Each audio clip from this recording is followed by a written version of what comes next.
Arkadaşlar merhaba. Bugün sizlerle birlikte Kürtçe Mevlid'in ilk bölümünü okumaya çalışacağız. Okumaya geçmeden önce önemli bir konuya değinmek istiyorum. Birkaç videoda denk geldim. Kürtçe Mevlid'i Kur'an okur gibi okumaya çalışıyorlar. Hatta bazıları tecvidli bir şekilde okuyorlar ki bu büyük bir yanlış ihtiva ediyor. Arkadaşlar bizler Arapça harflerle yazılmış Kürtçe bir metin okuyoruz. Mevlid'in Arap alfabesiyle yazılmış olması ya da Arapça kelimelerin yoğun bir şekilde kullanılması metni ya da şiiri Arapça kılmaz. Tam tersi Mevlid'in Kürtçe olduğu bilinciyle okumayı gerçekleştirirsek daha doğru bir sonuç elde etmiş oluruz. Bu bilgilendirmeden sonra Mevlid okumaya geçebiliriz. Hevalo ger pirsu daxwazo pêşniyazî wan hebin û dikarin di şîrovê de binivîsin.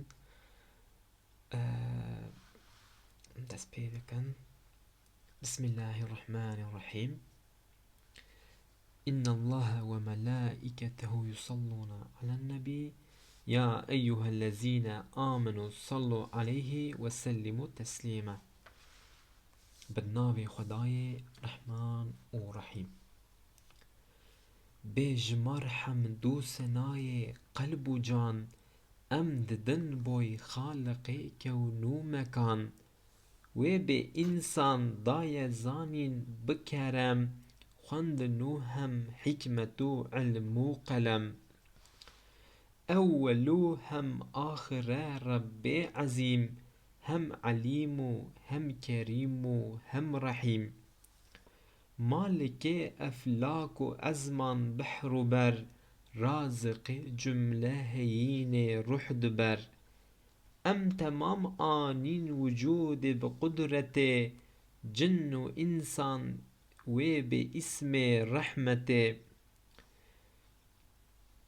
nimeta xweş em kirin ku misliman hem Muhammed serserê me kir şivan boy hidayet da me Qur'ana kerîm rehberê çû na sîratel mustaqîm Ey Xwedayê bê şerîk û bê mekan Tu me bê îman nehêlî tu zeman Dûr nekî me ta hebin ku em bijîn Yek demê ya Reb ji dînê xwe mubîn